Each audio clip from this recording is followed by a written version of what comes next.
Hello friends, welcome back to the Vibe second session, that is for the medical subjects. Let us start with the other subjects, like we'll starting with the pharmacology. Please open up page number 27 of your booklet. We'll start with pharmac first. This is the first image in pharmacology which is showing actually transdermal route of drug administration.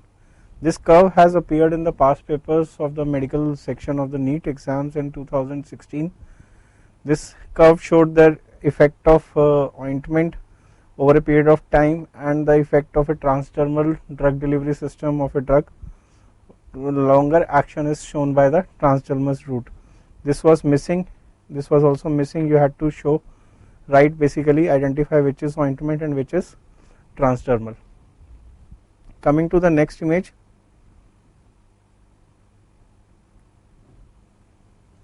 We have this as a plasma concentration versus time graph. Plasma concentration versus time graph. This shows actually the bioavailability of the drug. This shows bioavailability of the drug. As per this curve, you can see that drug A is fastly absorbed over a period of time. In lesser time the concentration is higher, that is the bioavailability of A is highest. Bioavailability of B is slower than A. Bioavailability of C is lower than A. Okay. The other thing which the graph shows you, like B, though it is slowly absorbed, but will show the same extent of action. Will show same extent of action because the area under the curve B and area under the curve A both are equal. Area under curve A and B are same, therefore it means both of the drugs show the same extent of action, but the bioavailability of A is higher than that of C and B. Coming to the next question, we have a curve which is showing basically the average steady state plasma concentration, versus the dose rate, okay. This curve is showing the linear one for the first order kinetics. The curve plotted between the average steady state plasma concentration versus the dose rate, the rate of dose administration, will show a linear curve for first order kinetics. This type of curve is followed by zero order kinetics, or it can also called as Michaelis-Menten equation constant. Okay, Michaelis-Menten kinetics. The best example for this is phenytoin.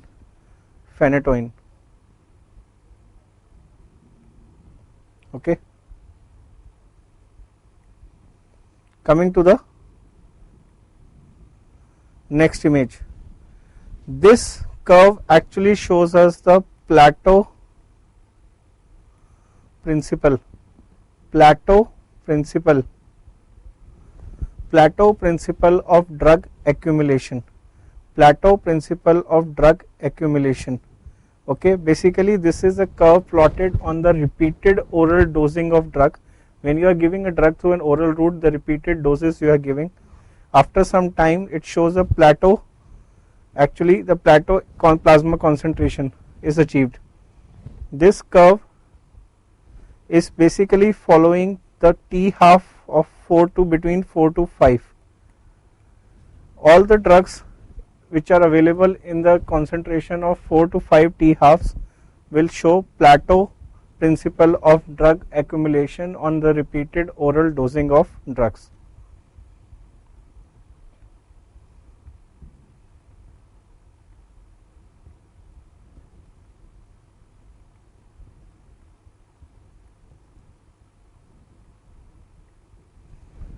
Next curve is showing reaction velocity versus the substrate concentration. Reaction velocity versus the substrate concentration. Reaction velocity versus the substrate concentration. The things to be noted are basically the Km values. The Km values. Km values are important in this. You can see the different stages of inhibition, that is non-competitive, competitive, that is the normal reaction, enzyme induction, enzyme stimulation.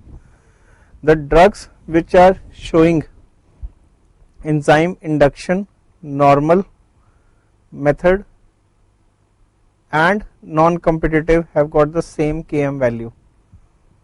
Point to be noted is the drugs, the enzymes which are showing non-competitive, which are showing normal reaction, which are showing enzyme reduction induction are having the same Km value.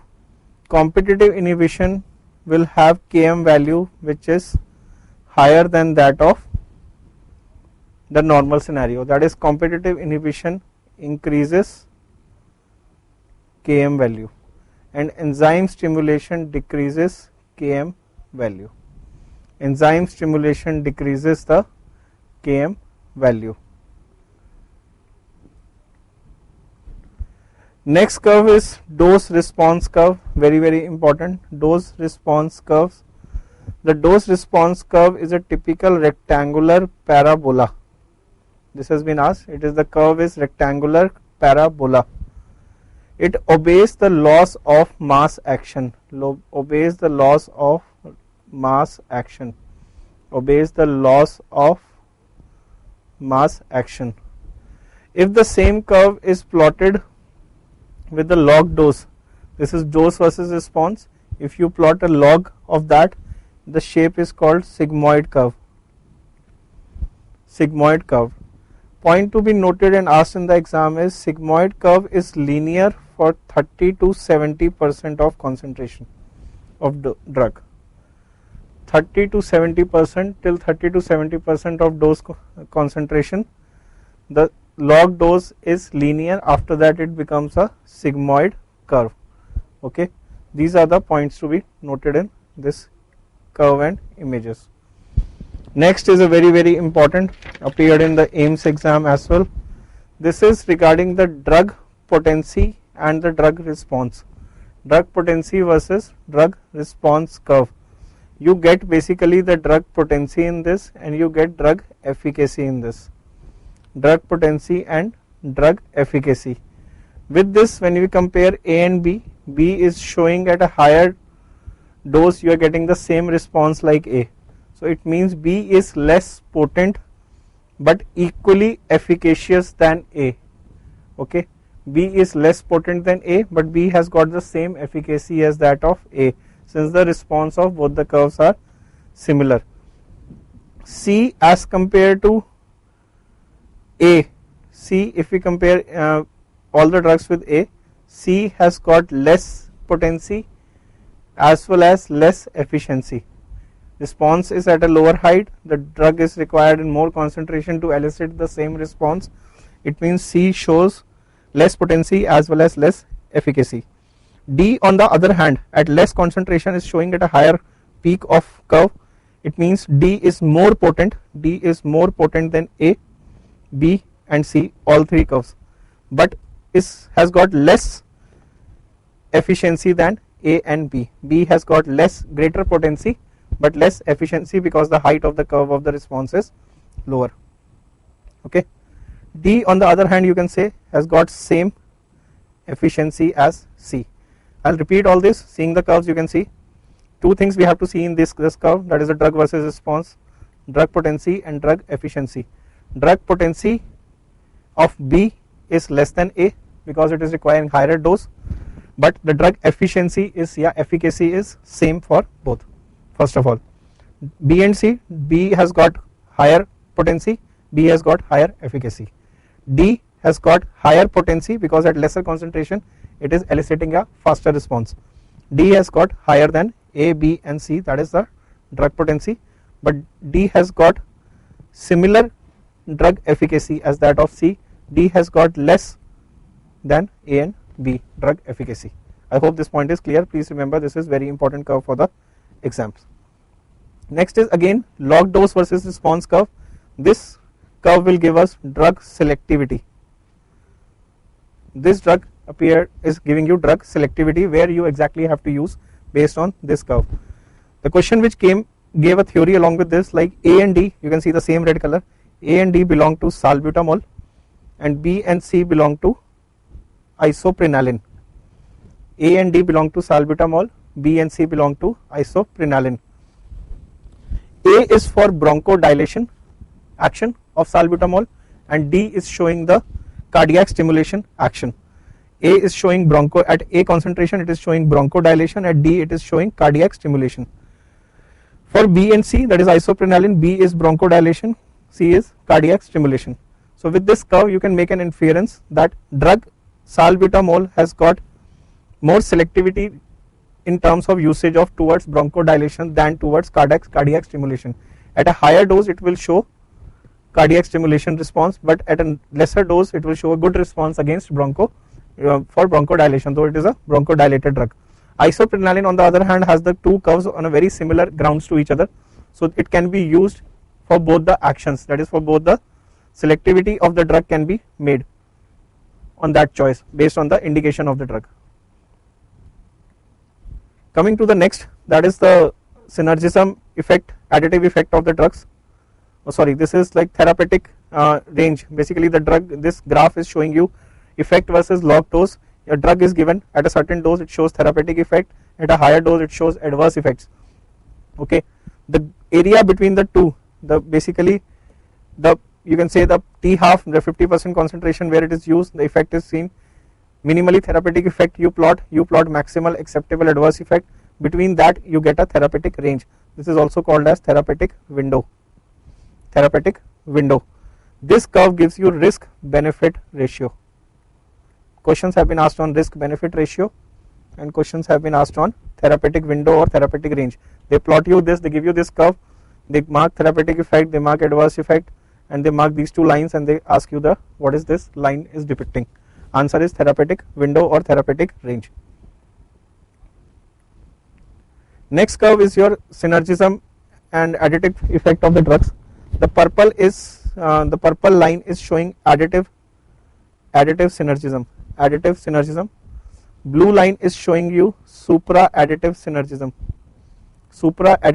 synergism. Okay, purple is showing you additive synergism and blue line is showing you supra additive synergism. A is your agonist drug, B is another agonist. This is almost at a 40% concentration additive, and C is potentiating drug but no agonist effect. So these curves will show A is agonist, B is another agonist which is showing agonist effect at the 40% concentration, C is another drug but which is not an agonist. The curves will show, this purple line will show you additive synergism and this blue curve is for supra additive synergism. These curves have been asked again in the past papers, basically where A is your agonist, B is your competitive agonist, and C is your non-competitive agonist.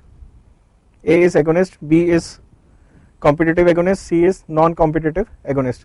This curve is showing you basically competitive antagonism and this is showing you non-competitive antagonism. Please remember the two curves, competitive antagonism and non-competitive antagonism. This image is basically showing you the site of action of bronchodilators. They can give you drugs based on the beta 2 agonist used as bronchodilator, or you can have anticholinergics and they can give you the sites, whether it's acting as a terminal bronchioles or the branching alveoli and all that, and they can ask you which drug is showing you action exactly where in terms of bronchodilation. So this is for bronchodilation. Image depicting you mydriasis. Mydriasis has basically two typical effects, that is contraction of dilator pupillae, and relaxation of sphincter. Contraction of dilator pupillae, relaxation of sphincter pupillae. Mydriasis is contraction of dilator and relaxation of sphincter pupillae. They can ask you drugs associated with it, drugs causing mydriasis, drugs used in the treatment of mydriasis. These can be given along with the case story and ask you the application pass. The other way around is your image related to meiosis. Meiosis has opposite action, that is contraction of sphincter pupillae and relaxation of dilator pupillae, exactly opposite to that of what is happening in the mydriasis. Okay, the drugs associated with mydriasis questions can have been asked on the basis of alpha adrenergic agonist. Alpha adrenergic agonist. They have even asked you anti-muscarinic drugs. Anti-muscarinic drugs. In meiosis, they have asked you alpha 1 adrenergic antagonist. Here mydriasis it's alpha 1 adrenergic agonist. There it is alpha 1 adrenergic antagonist. The questions have appeared in the past on these topics. Coming to the next question, it is typical image for myasthenia gravis. Myasthenia gravis. Okay, the questions related to this are based on neostigmine, physostigmine, idrophonium. Even the question on idrophonium has been asked. Idrophonium, that is a drug which is used as a diagnostic agent in myasthenia gravis. They can show you the picture, they can ask you the drugs related to that. Typical image for angioedema. Question again on drugs causing angioedema, drugs used in the treatment of angioedema. You know better, you have been reading this a lot in your pharmacology.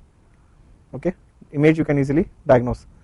This image is basically related to pancreatic hormones, showing the stimulation and inhibition effect of the three types of hormones released, that is glucagon, insulin and somatostatin.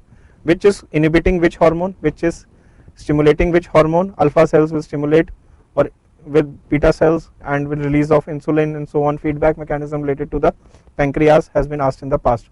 They show you this kind of diagram, they make this one missing or this one missing and they ask you to fill up this blank basically, or they can ask you this arrow as well. Inhibition or stimulation related to the pancreatic hormones. Here the question appeared in the past papers related to the drug which can be used here. You can see a plot is there between the cardiac filling pressure and the cardiac output. The drug is causing a shift from the congestive heart failure state towards the normal state of patient. Congestive heart failure to the normal state. The drug is taking the curve from CHF to the normal side. So they have asked you in the question is what exactly is the drug used here. So answer is very obviously digitalis. Digitalis is used in CHF, which will move this stroke output curve towards the normalcy of the patient. Coming to the last image, basically Pharmac is not having much of images. Trust me, we have struggled all through the color atlases of pharmacology, and you can say Tripathi, the latest edition, the older edition, the major images plus the past papers of medical side which have appeared in pharmacology, questions related to images. These are the major curves which have been asked in the past. Few of them have not been asked, but we have covered that also. This is one last image related to chemotherapeutic agents, that is the population of cancer cells, tumor cells you can see, plus you have a time frame. There is a state, basically this plot is showing you cancer. This plot is showing you cancer. You have three type of treatments available, A, B and C. B is nothing but is basically for the solid tumors. You are using the surgical approach and you are reducing the tumors over a period of time. This is a definitive treatment for solid tumors.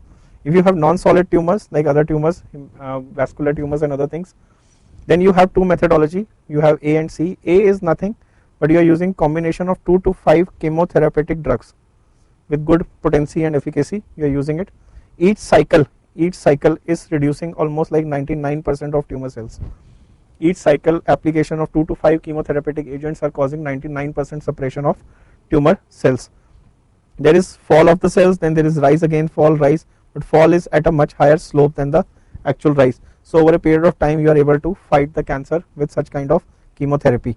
C is another approach. You have used only a single drug. You have used a single very strong potency drug, very single efficacy drug you have used. This will lead to sudden drop in the symptoms, that is the signs and symptoms of the cancer, prodromal we say. Ultimately it will lead to the increase in the situation, increase in the number of cells and will cause death. So basically the most effective treatment over a period of time will be choosing 2 to 5 strong drugs rather than using a single drug. That is what your graph is showing. Okay, that finishes off your pharmacology section. Let's come to another major section. This has got a lot of images again with curves and all. This is your medicine. Please open up page number 15 of your white booklet. We'll start with this, the first image, that is the continuation of your pharmac only, that is dose response curve. Dose response curve we have just done is these two drugs are having the same efficacy, but this has got a higher you can say potency, at lesser dose it is showing, or you can say if it is of the same drug at this dose it is beneficial, that the higher dose it is showing adverse effects, the range between the two is toxic effects, the spectrum under the curve of beneficial effects will show what is called as side effects, the distance between the two is called therapeutic index or therapeutic window. Okay, these things can be asked related to the curve. At the 50% response you can plot it, you can get these concentrations on the curve. Next is you can say a multiple chart I have given you in medicine, that is to show you dominant inheritance, recessive inheritance, X-linked and mitochondrial. We'll start with dominant, like female, this is a female sign, this is a male sign, a square box. Okay, this is showing diseased individual. If female is, this is autosomal dominant, autosomal recessive, then female will transfer it to 50% of the population and again it will continue transferring. If it is a recessive, then you can have a consanguinity, that is like it is not a very predictive response. Initially the individuals become carriers and very later on in the 5th generation transfer you get to see the disease response. This is not important for exam, this is important, this is most important. X-linked recessive, that is the female is the diseased individual, from X chromosome of female daughter will become the carrier, the male son, the son will become the basically the diseased individual, from son it will not progress further because it is an X-linked recessive, from female carrier again it will be transmitted to the sons. That is the importance of X-linked, very very important for exam. Mitochondrial, this line is very important, both sexes affected but only inherited through female meiosis. If you remember this line you can easily identify mitochondrial transmission. These images all are from Davidson and from the past papers of medical subjects. This is an image showing a normal individual and the same again showing an angioedema. Questions related to angioedema have appeared every year in the MBBS students exams, that is the NEET PG for MDMS. That's why we have been including your this. This is a curve plotted against the partial pressure of oxygen, that is the inspired oxygen tension, and the blood saturation level at altitude. Blood saturation level at altitude, that is between the inspired oxygen pressure and the altitude. You can see the changes which are taking place at 200, 1400, 5200, and this is the height of your Everest. Arterial oxygen saturation falls very down very rapidly with the falling altitude above sea level. Okay, so this is just to show you these two things you have to remember if you get these kind of curves in the exam. Next image, this is, I think it's very clear, these are the triangular, you can say the white plaques are seen, typical of Bitot spots, that is a vitamin A deficiency. Bitot spot showing vitamin A deficiency, white plaques seen in the eye, vitamin A deficiency. This is keratomalacia. This image is showing keratomalacia with liquefactive necrosis. Keratomalacia with liquefactive necrosis. Keratomalacia with liquefactive necrosis. Above one is Bitot spots. This image is called Castle neck appearance. Castle neck appearance. Okay, this is classical of vitamin called niacin deficiency. Niacin deficiency. Okay, Castle neck appearance. If you remember 4 Ds of niacin deficiency, out of that Castle neck appearance is a very classical sign. Image showing you gums bleeding and showing you skin rashes, skin spots.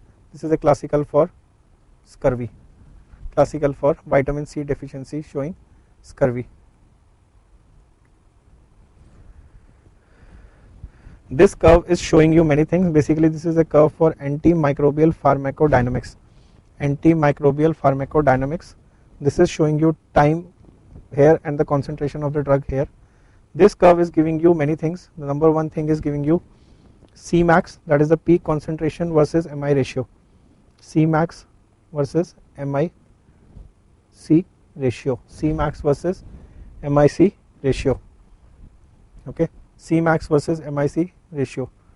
Then you are getting time above MIC, how much time above minimum inhibitory concentration of the drug has passed to show the peak response, time above MIC. If you give a single dose of antimicrobial agent, this is the kind of curve which is plotted to basically show the effect of the drug. Third thing you get is AUC versus MIC ratio, AUC versus MIC ratio. These three things are important getting from the curve to get into the efficacy of your antimicrobial agent, that is how much concentration is used for the how much long action you expect from that antimicrobial agent. Cmax versus MIC ratio, AUC area under the curve versus MIC ratio, and time elapsed after MIC, time elapsed after, time above your MIC is important. Okay, these three things are we are getting from this curve. Now this is a typical picture showing you Koplik spots,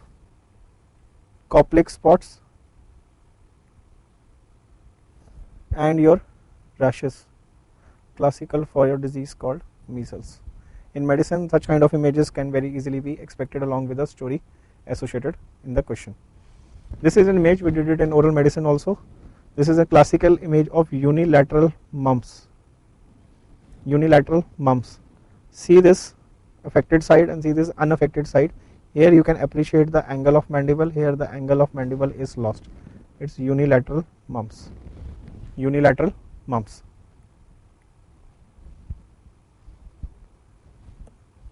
Vesicles just at this zone.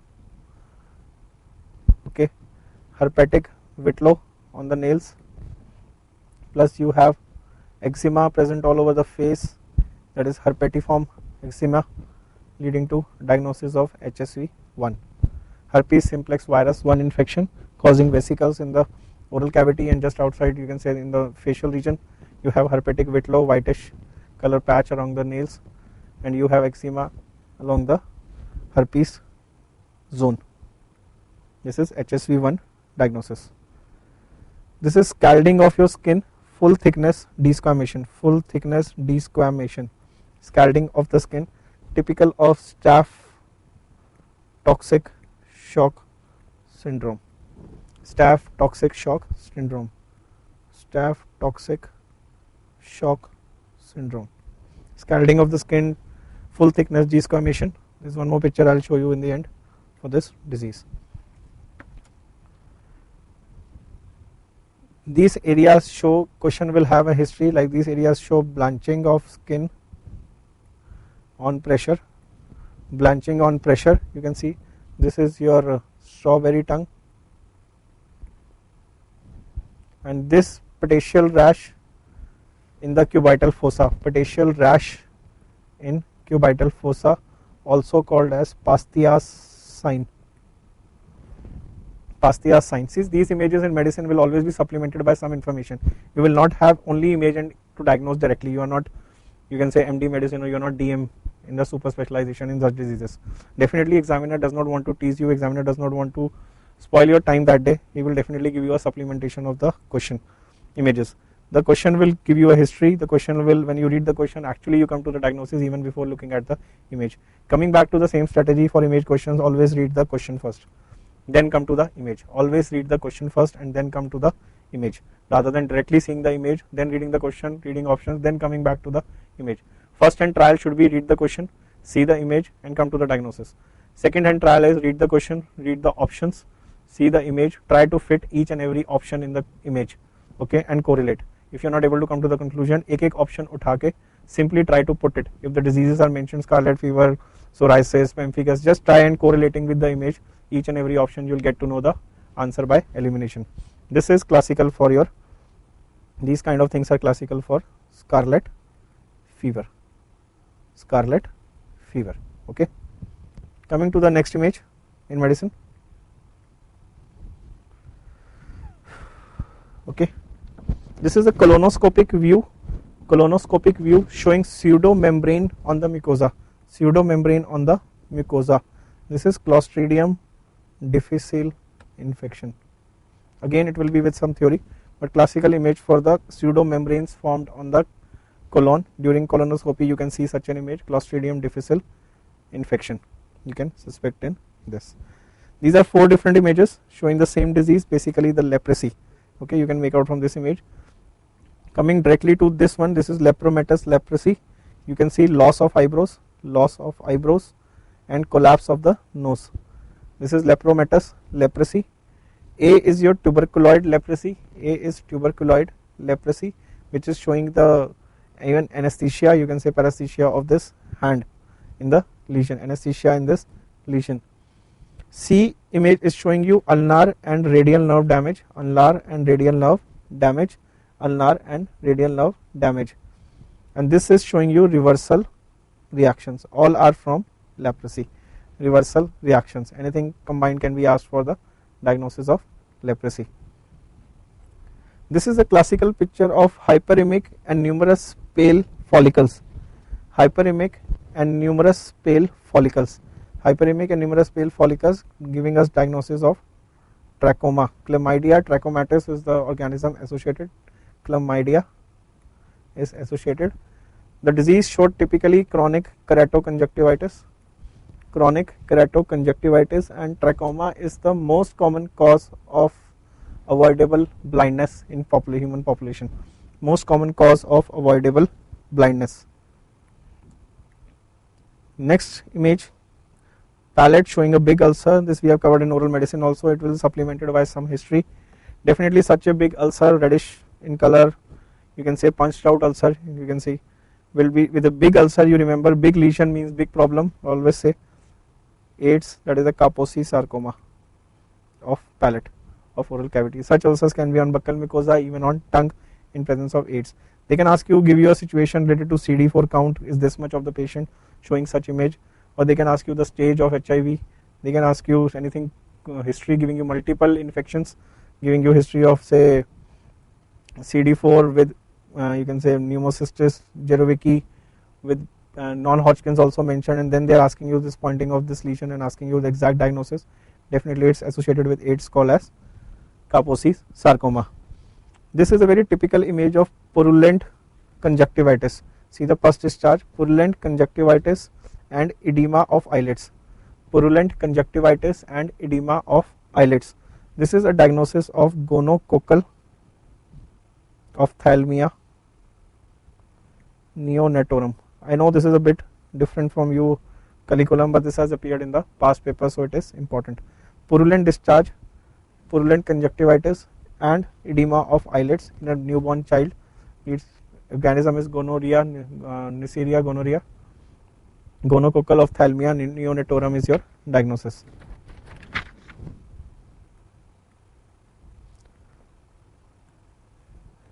Next image is basically showing you the effect of treatment on ventricular performance.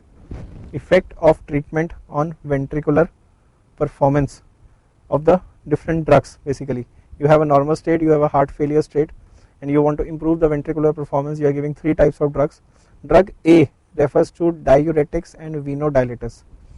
The drug A is showing this effect is basically a diuretic and a venodilator. Drug B, which is showing effect in this direction, can be basically ACE and mixed with vasodilators. Okay, ACE with vasodilators. Drug C, which is showing a sporadic change, basically can be positive inotropic drugs. Positive inotropic drugs. I repeat, A is for diuretic and venodilators, B is for ACE inhibitors and vasodilators, C is for positive inotropic drug, which is moving towards faster scale on towards the normalcy of the situation. This is a sequence of event. You can see the CPR being performed. Okay, this has been asked exactly what is this happening. This is chain of survival in cardiac arrest. This image is called as chain of survival, chances of survival, chain of survival in cardiac arrest. First you need to call for an assistance. You start with your early CPR, that is a basic life support to buy the time, then you can even go for defibrillation to restart your heart, and then you instill early advanced life support measures to stabilize the patient. This is a classical D-shaped shadow. classical D-shaped shadow in the left side in the mid zone. Classical D-shaped shadow in the mid zone is basically for empyema. Out of many lung X-rays, I believe this is a classical X-ray which is consistent every time with its findings. So this is very important for your exam. Other thing to be noted in this is there is a small, you can say, an appreciation of radiolucent shadow here. This is placement of the chest drain in the intercostal region.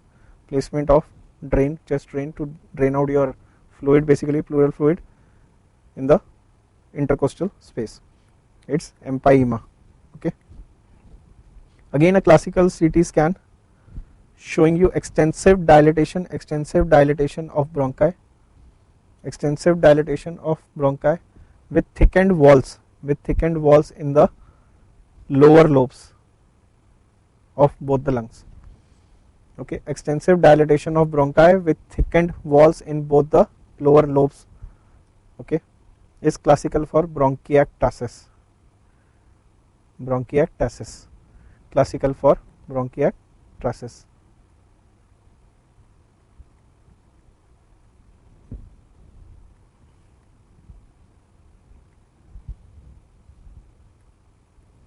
This diagram in your books is without labeling, but we have incorporated with the labeling. This is in your books basically. Let us come to the diagnosis. This is very, very important picture for your exams, showing you multiple signs differential for TB actually in the lungs. You have this kind of pattern seen in the lungs when it shows consolidation. Differential diagnosis is pneumonia, bronchial carcinoma, pulmonary infarct. Okay, if you have small multiple diffuse shadows, it is a miliary TB. Multiple shadows, unilateral or both sides of the lungs, both the lungs. Differential diagnosis can be TB, that is number one. And you have sarcoidosis, pneumoconicosis, infections. If your lung is showing X-ray, is showing cavitation, again you can have these kind of differential diagnosis. And if your fluid is getting accumulated and you have diagnosis like pleural effusion or empyema, then your infection can lead to diagnosis towards bacterial infection, pulmonary infarcts, carcinoma or connective tissue disorders. This image is very, very important. You can just go through the labeling. This is for your differential diagnosis, major manifestation, differential diagnosis of pulmonary TB, okay, which can cause changes on your chest X-rays. This is very, very important, again from your Davidson. That is a textbook for medicine for students. Again TB is important. This is positive Ziehl-Neelsen staining. Positive Ziehl-Neelsen staining for Mycobacterium tuberculosis, which retain the red color, which retain red carbol fuscin dye, your red carbol fuscin stain, despite being washed with acid and alcohol. MTB will retain red carbol fuscin stain despite washing with alcohol and acid, that is your Ziehl-Neelsen staining. This is again you have TB, that is a gradings of Heath test. This is A is negative Heath test. This is grade 1, grade 2, grade 3 and grade 4. Grade 1 means 4 to 6 papules, you can see Heath test, 4 to 6 papules you can see. Grade 2, the papules are basically forming a congruent ring.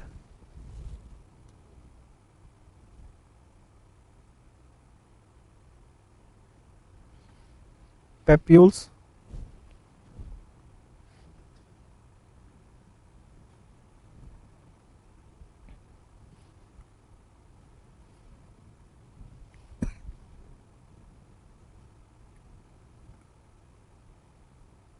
just wait a second, I am just altering the line for more clarity.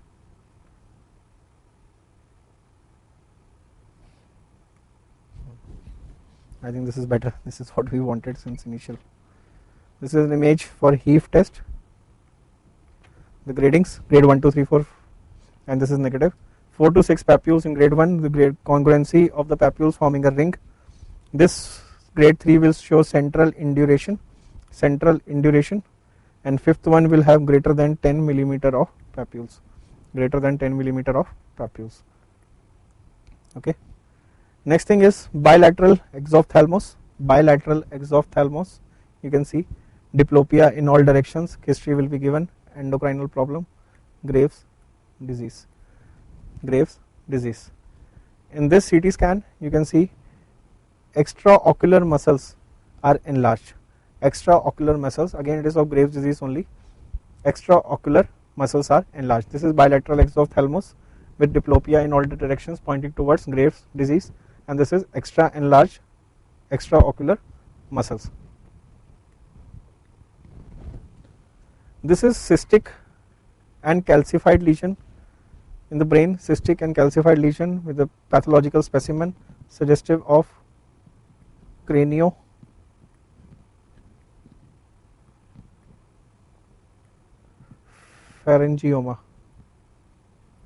Craniopharyngioma. Precaution will always say predilection towards young population. Predilection towards young population in this. Disease showing you Charcot's foot, neuropathic ulcer, clawing of toes, glove and stocking neuropathy. This is basically diabetes mellitus. Peripheral neuropathy of diabetes mellitus will show such responses. This is a classical trait. You can get 1, 2, maybe all also in the images, but this is classical for the peripheral neuropathy associated with diabetes. Is very, very important for your exams. Again another lesion showing you, the image showing you prayer sign with the hands, neuropathic foot ulcer, Charcot neuropathy, again exudative maculopathy, retinopathy, again suggestive of uncontrolled diabetes mellitus. Please remember the images for diabetes, very, very important. TB also very, very important. Okay, these are actually images of different, you can say, RBCs showing you different features. One is your microcytosis, this is macrocytosis, microcytosis, target cells, spherocytes, this is showing spherocytes, this is showing you red cell fragments, this is showing you nucleated RBC, this is important. RBC is showing you Howell-Jolly bodies,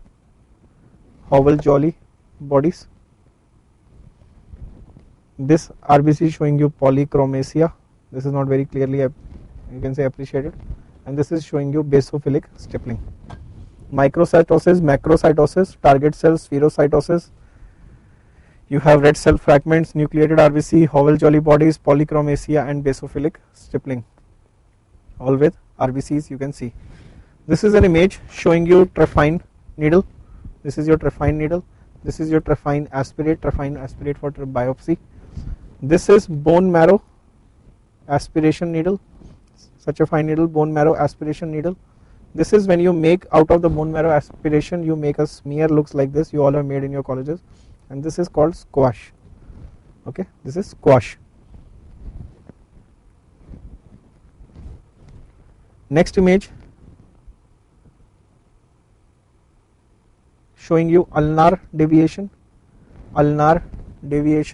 of fingers, synovial swelling of wrist, swan neck deformity of hand, all pointing towards diagnosis of rheumatoid arthritis. I'll repeat: ulnar deviation of fingers, synovial swelling of wrist, and swan neck deformity of hand, pointing towards diagnosis of rheumatoid arthritis. Question will have history like patient is showing you nodules, olecranon bursitis, these nodules are palpable within and outside bursa,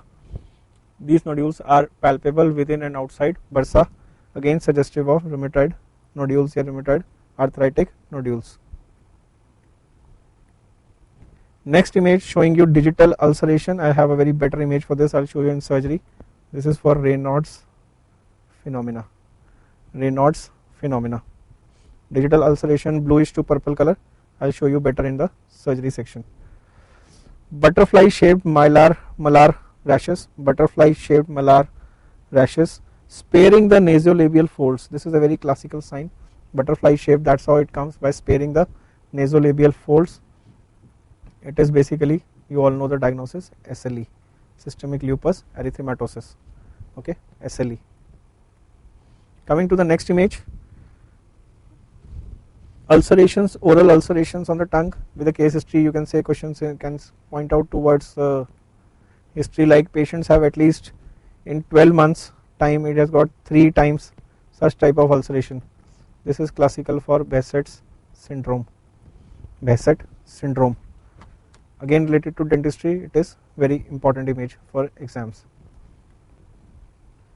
Spotting nodules, subcutaneous nodules, question will be writing definitely along with that. Subcutaneous nodules, typical cafe or late spots present in neurofibromatosis.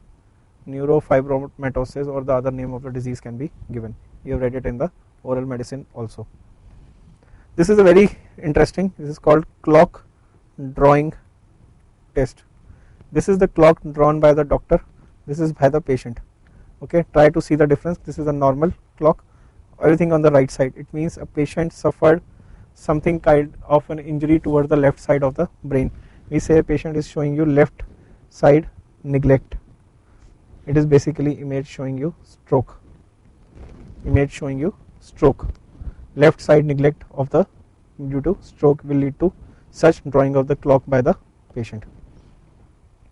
This is the image I was talking about. Staphylococcus scalded skin, Staphylococcus scalded skin syndrome. Staphylococcus scalded skin syndrome. Okay, you have seen erythema is there, peeling is there, peeling of the skin is there. Examination is done by frozen section of skin. This is important in the case history. Frozen section of skin is used for the examination for staph scalded skin syndrome. Chronic plaque in the extensor compartment. Case history will be something like this. Onycholysis. Okay.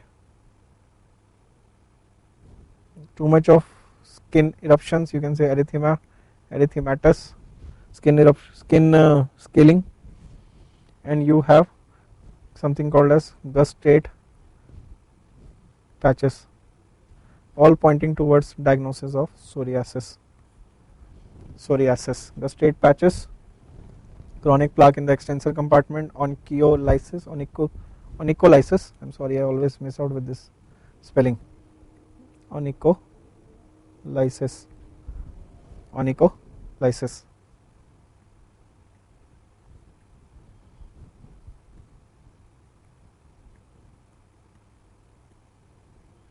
Okay, coming to the next question. Large unilocular blisters. Immunofluorescence. This is an image of right sided is the image of immunofluorescence on salt split skin. Salt spilled skin showing you subepidermal blister, linear IgG and C3 deposition, at basement membrane, pointing towards diagnosis of bullous pemphigoid. Immunofluorescence on salt spilled skin, subepidermal blister formation along with linear IgG and C3 deposition at basement membrane. Okay, bullous pemphigoid. Last image for medicine, that is papules on the flexor aspect of forearm arising at a site of minor linear trauma. Papules on the flexor aspect of forearm, that's what the question will say. Papules on the flexor aspect of forearm with arising at a site of minor linear trauma. This is called as Koebner phenomena, seen in lichen planus. Koebner phenomena. That's all for your medicine. We'll just continue in a short while with further lectures.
Hi, evening friends. I'm Dr. Sushant Soni. I'm MBBS